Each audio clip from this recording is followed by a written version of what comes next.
Hello everyone, I am Purva and you are watching Decoding Lex. Today in this video we will be learning the first essential element of a valid contract, and that is offer. So let's decode.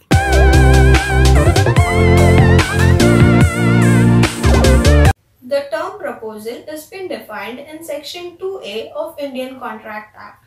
It states that when one person signifies to another his will or intention to do or to abstain from doing a thing with a view to obtaining the assent of that other to such act or abstinence, he is said to make a proposal.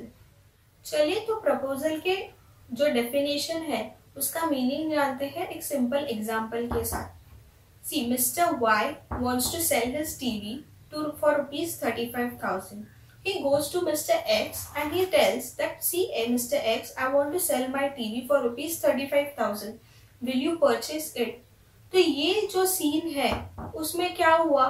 First of all, Mr. X का intention था, Mr. X का willingness था, इच्छा थी कि वो उनका TV rupees 35,000 में बेच दे. तो वो किसी अदर पर्सन के पास गए. तो वो अदर पर्सन कौन है? Mister Y. उन्होंने अपना ये विल, अपना ये इंटेंशन मिस्टर वाई को कम्युनिकेट किया. क्यों? क्योंकि मिस्टर वाई उनका टीवी खरीद सके. मतलब वो सामने वाला इंसान वो एक्ट या एब्स्टिनेंस कर सके. तो जब हम ये डेफिनेशन देखते हैं तो इस डेफिनेशन के हमें कुछ फीचर्स पता चलते हैं.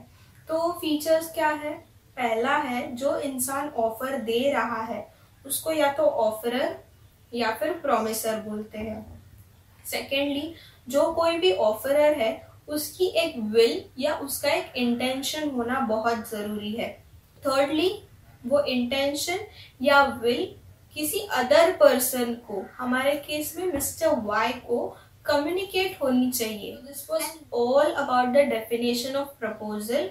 अब हम आगे बढ़ते हैं. Some of the essential elements required for proposal. Proposal तो हम दे रहे हैं पर वो प्रपोजल वैलिड है कि नहीं ये कैसे पता चलेगा? वो जानने के लिए उसमें कुछ एसेंशियल एलिमेंट्स होना बहुत जरूरी है ताकि वो प्रपोजल वैलिड प्रपोजल कहलाए. The first essential element of a valid contract is communication of the proposal. For a proposal to be valid, there has to be a communication of proposal. Mere will or intention won't make a proposal. मैंने मन में सिर्फ इच्छा रखूं कि मुझे TV बेचना है और किसी इंसान को वो चीज़ का नॉलेज ही ना हो, कि मैं किसी को वो कम्युनिकेट ही ना करूं, तो क्या वो वैलिड प्रपोजल होगा? जी नहीं, बिल्कुल नहीं. क्योंकि जो अदर पर्सन है उसको ये नॉलेज ही नहीं है कि उसको वो एक्ट या एब्स्टिनेंस करना क्या है. जब हम कोई फर्स्ट स्टेप ले रहे हैं और वो फर्स्ट स्टेप कम्युनिकेट ही नहीं होता है तो आगे जाके कॉन्ट्रैक्ट बनेगा ही कैसे? इसके लिए प्रपोजल का कम्युनिकेट होना बहुत ज़रूरी है. तो ये जो पॉइंट है कम्युनिकेशन ऑफ प्रपोजल, इसे और अच्छे से जानते हैं एक केस लॉ से जिसका नाम है लालमन शुक्ला वर्सेस गौरी दत्त. इस केस के फैक्ट्स कुछ ऐसे हैं. The nephew of Gauri Dutt, that is the defendant, absconded from his house. After such an incident, Gauri Dutt sent Lalman Shukla, who was the plaintiff, who was the servant of Gauri Dutt, for tracing his missing nephew. After Lalman Shukla had left, Gauri Dutt announced a reward of rupees 501 to the person who finds the missing boy. Without knowing such announcement of reward, Lalman Shukla found the missing nephew of Gauri Dutt. Lalman Shukla claimed the reward money from Gauri Dutt. Gauri Dutt denied paying the reward money of rupees 501 to Lalman Shukla. As consequences of such denial, Lalman Shukla brought an action against Gauri Dutt for recovering the reward money. The issue in this case was, does Lalman Shukla have right to get reward money from Gauri Dutt for finding the missing boy? Honorable Court, that is the Allahabad High Court, held that Lalman Shukla, the plaintiff, had no knowledge regarding the offer made by the defendant at the time when plaintiff discovered the boy. However, there was no communication to plaintiff, that is Lalman Shukla, about the reward before he found the missing nephew of Gauri Dutt. Here, court also held that a contract without acceptance is void. Hence, there was no valid contract between the plaintiff and defendant, which was enforceable by law. On the basis of this observation, the court held plaintiff of this case was not entitled to get reward. Our second essential element for forming a valid proposal is legal relationship. See, the intention of the proposal should be made with the intention to create legal relationship. It should not merely be based on social or moral obligation. It must lead to a contract which will create legal consequences or legal obligation in case of non-performance. तो ये जो point है हमारा legal relationship का, इसको और अच्छे से हम जानते हैं एक केस लॉ से, जिसका नाम है बाल्फर versus बाल्फर. Mr. Balfour was a civil engineer and worked for government as the director of irrigation in Ceylon, now Sri Lanka. In 1915, both of them came back to England when Mr. Balfour was on leave. But due to an illness of Mrs. Balfour, she was unable to come back in Ceylon with her husband. The husband promised to pay 30 euros per month to his wife until she rejoined him in Ceylon. The husband failed to pay her the said amount. Hence, the wife sued him for the amount. In this case, the court held that the husband was not liable as there was no intention to create legal relationship. Hence, the intention to create legal relationship is very important so that the proposal becomes valid. A third essential element of a valid proposal is the terms of the offer must be clear and definite. See, the knowledge of the intention of the parties is very essential, as without this, the court will not be able to decide what the parties wanted to do. Hence, the term of the offer should be clear and definite, not vague or loose.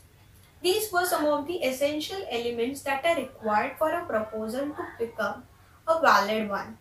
Now, since we have understood the meaning and the essential elements of proposal, let us see what are the types of proposals. तो हमारा first type of offer है general offer. See, general offer is something which is made to public at large. So anyone in the public can accept that offer. जैसे हमने अपनी पिछली case Lalman Shukla versus Gauri Dutt में देखा, गौरी दत्त ने जो अपनी नेफ्यू को ढूंढने के लिए रिवॉर्ड रखा था वो एक जनरल ऑफर था, ताकि जो कोई भी उस ऑफर को देखे, वो कोई भी जो पब्लिक में कोई भी हो वो उसे एक्सेप्ट कर सके और अपने नेफ्यू को ढूंढ के ला दे. सेकेंड है हमारा स्पेसिफिक ऑफर. स्पेसिफिक ऑफर एक स्पेसिफिक पर्सन के लिए होता है. जैसे हमने अपने फर्स्ट एग्जांपल में देखा था, Mister X wanted to sell his TV at ₹35,000, so he gave an offer to Mister Y. तो ये ऑफर सिर्फ मिस्टर वाई के लिए था, ना कि जनरल पब्लिक के लिए कि कोई भी उसे आके एक्सेप्ट कर सके. अगर मुझे मेरा लैपटॉप बेचना है और अगर मैंने किसी फ्रेंड को पूछा कि उसे वो खरीदना है, तो ये ऑफर सिर्फ उसी मेरी फ्रेंड के लिए होगा, ना कि मेरे किसी और फ्रेंड्स के लिए कि वो आके इसे एक्सेप्ट कर सके. तो जनरल ऑफर हर एक के लिए होता है, वेयर स्पेसिफिक ऑफर किसी स्पेसिफिक पर्सन के लिए होता है. थर्ड टाइप ऑफ ऑफर है क्रॉस ऑफर. अब ये क्रॉस ऑफर में क्या होता है, जब ऑफरर या offeree at the same time एक दूसरे को with same terms and conditions offer दे दे विदाउट हैविंग एनी इंटेंशन और knowledge of the previous offer, तो इसे क्रॉस ऑफर कहते हैं. But this type of offer is not a valid proposal, क्योंकि हम कॉन्ट्रैक्ट में आगे बढ़ ही नहीं सकते, क्योंकि किसने किसी को ऑफर दिया ये समझ में ही नहीं आता. ये जो क्रॉस ऑफर है इसे हम और अच्छे से जानेंगे एक केस लॉ से, Tinn versus Hoffman. A offers by letter to sell 100 tons of steel at price of ₹1,000 per ton. On the same day, B also writes to A offering to buy 100 tons of steel at price of ₹1,000 per ton. This was cross offer, so there was no contract. Next हमारा आता है counter offer. Counter offer में क्या होता है कि offeror ने तो अपना ऑफर दे दिया, पर ऑफरी जब वो ऑफर एक्सेप्ट करता है तो उसमें कुछ और मॉडिफिकेशन और टर्म्स एंड कंडीशंस जोड़ देता है. तो ये होता है हमारा counter offer. A offers to sell his plot for ₹10 lakhs to Mr. B. Mr. B accepts the offer and agrees to buy it for rupees 8 lakh. This is an example of counter offer. Offer तो accept कर लिया but उसमें modification कर दिया, conditions change कर दिए. Next हमारा आता है standing offer.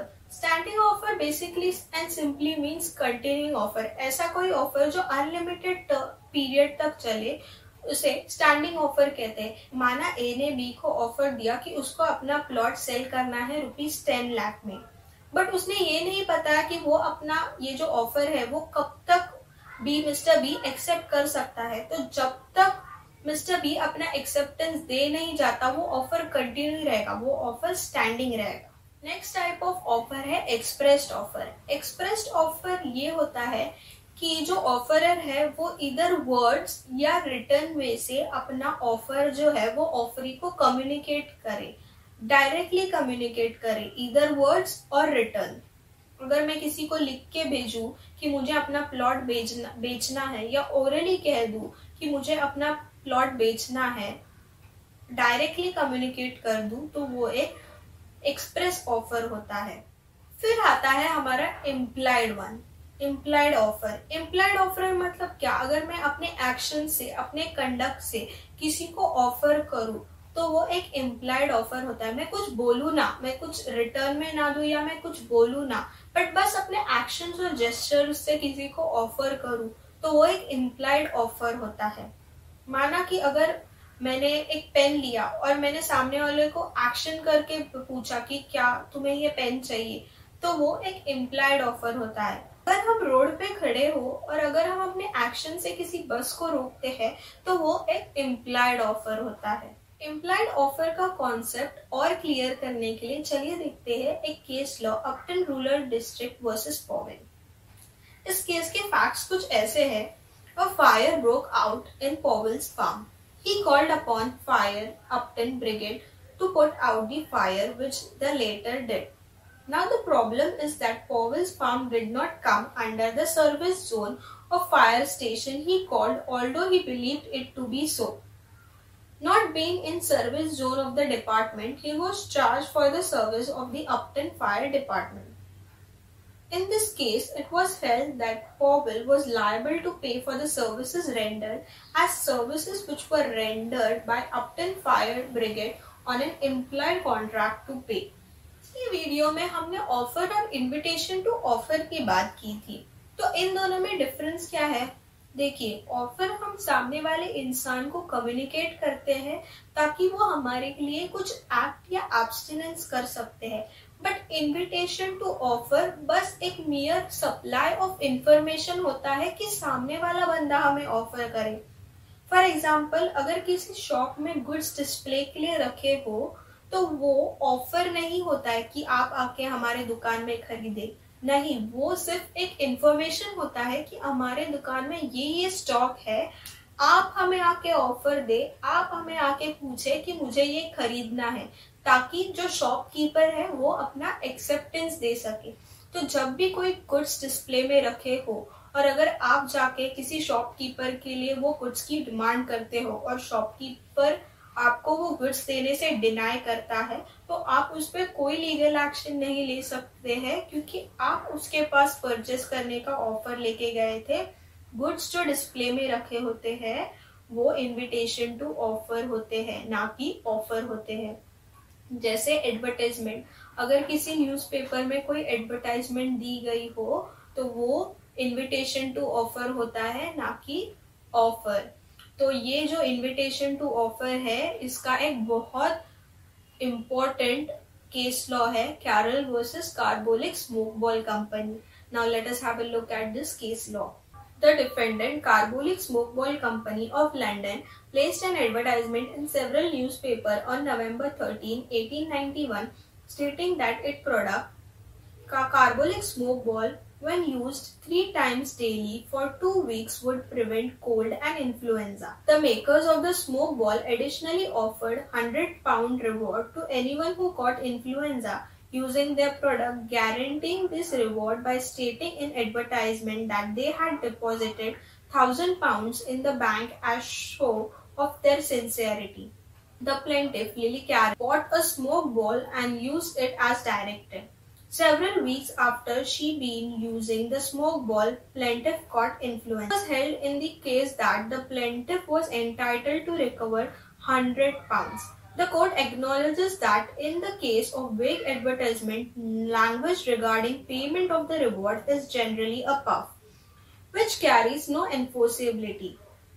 In this case, however, defendant noted the deposit of £1,000 in the advertisement as a show of their sincerity. Because defendant did this, the court found their offer to reward to be a promise backed by their own sincerity. अब तक हमने देखा कि offer क्या होता है, उसका meaning क्या होता है, एसेंशियल एलिमेंट्स ऑफर के क्या क्या होते हैं और कितने टाइप्स के ऑफर होते हैं. पर ऑफर रिवोक या लैप्स कैसे होता है? जब ऑफरर अपना रिवोकेशन ऑफरी को कम्युनिकेट करता है तब ऑफर लैप्स या रिवोक हो जाता है. तो ये मोड्स क्या है, डिफरेंट रिवोकेशन के मोड्स क्या है?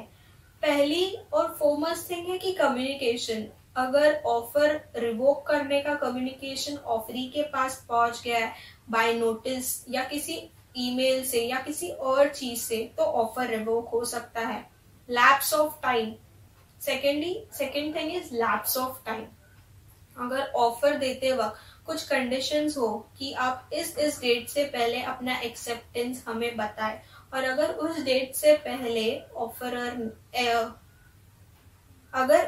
से पहले ऑफरी ने अपना एक्सेप्टेंस नहीं दिया तो ऑफर लैप्स हो जाता है. फिर अगर ऑफर में कुछ प्री कंडीशंस दी गई हो और वो सेटिस्फाइड ना की गई हो या फुलफिल ना हुई हो तो भी ऑफर रिवोक होता है. अगर जो ऑफरर है उसकी या ऑफरी है उसकी डेथ हो गई हो या दोनों में से भी कोई इंसेन हो तो भी ऑफर रिवोक हो सकता है. अगर कोई काउंटर ऑफर दिया गया हो तो भी ऑफर रिवोक होता है, या किसी ऑफर को एक्सेप्ट ना किया गया हो इन अ प्रिस्क्राइब मोड. अगर मैंने ऑफर में लिखा गया है कि मुझे लेटर से ही अपना एक्सेप्टेंस भेजना और अगर ऑफरी ने अपना एक्सेप्टेंस ईमेल से भेजा तो वो ऑफर वैलिड ऑफर नहीं होता, वो रिवोक हो जाता है. और अगर किसी लॉ में या टर्म्स एंड कंडीशंस में चेंज हो, अगर ऑफर देते वक्त उस लैंड का लॉ हो वैसा हो और ऑफर देने के बाद अगर लैंड का लॉ चेंज हो जाए तो ऑफर अपने आप रिवोक हो जाता है. तो गाइज, आज ऑफर में हमने 4 इम्पोर्टेंट पॉइंट्स पढ़े. First is definition and meaning of offer. Second आता है ऑफर के एसेंशियल एलिमेंट्स. थर्ड है कितने टाइप्स के ऑफर होते हैं. एंड लास्टली हम ऑफर को रिवोक कैसे कर सकते हैं. Hey guys, hope you are clear with the concept of offer. आज के वीडियो में बस इतना ही. हम हमारी अगली वीडियो में देखेंगे what is the second most essential element for forming a valid contract, जो है acceptance. Till then, take care and have a happy learning. And if you're new to this channel, please do hit that subscribe button. Thank you.